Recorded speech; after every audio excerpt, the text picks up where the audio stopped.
Hi, welcome back to the series where I've been sharing stories to help you build your story bank. Let's start today's story.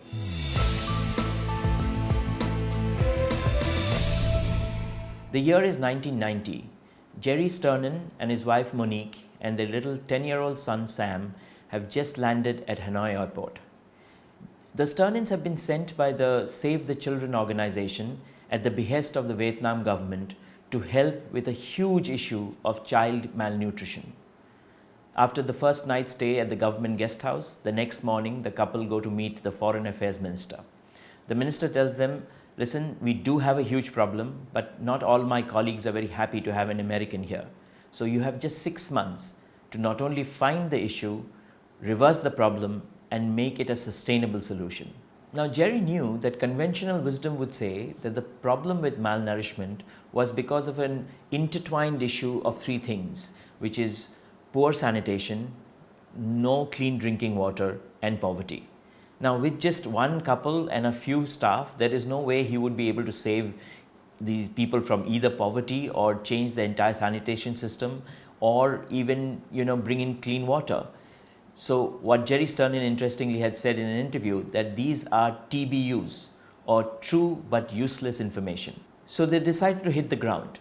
So they went and visited these 4 villages, or in Vietnam called communes, where they decided to weigh every children below the age of 3. They weighed 2,000 of them, and they found that over 68% of them were actually malnourished and half of them under the huge risk of dying. When the list was prepared, he asked the people to see whether there was any child in that list who was not malnourished, who was healthy, but belonged to a very poor family. And the people looked at that list and said, yeah, there are. He said, is it true for all villages? And they said, yes. So Jerry and his wife decided to visit these families which were poor but had healthy children.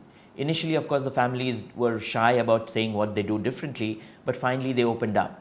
And what Jerry and his wife found out is they do 3 things differently. One is that while like others they were feeding the rice soup to their children because that's the only thing everyone there could afford, they were feeding it 4 times a day instead of twice, which is what all the other families did. The second, the mothers were going into the rice paddy fields and scrimping around for little shrimps and little crabs and foraging in the forest for sweet potato leaves. And they were putting that in the broth and boiling it. And third is that instead of allowing other people or the children to serve themselves, the mothers in these houses actually served the children themselves by ladling to the bottom of the pot so that they could get those shrimps and crabs. These were the 3 differences. So Jerry and his wife decided that this is replicable. It was what Jerry called bright spots. Initially, of course, the organizers there said, oh, let's take a loudspeaker and tell everyone. But Jerry knew this is not going to work. So he decided to hold workshops that would be run by the poor mothers with healthy children for the other mothers with unhealthy children. And they would cook once every week, every day once, and everyone together with their children would have a meal. Now, there was a catch here.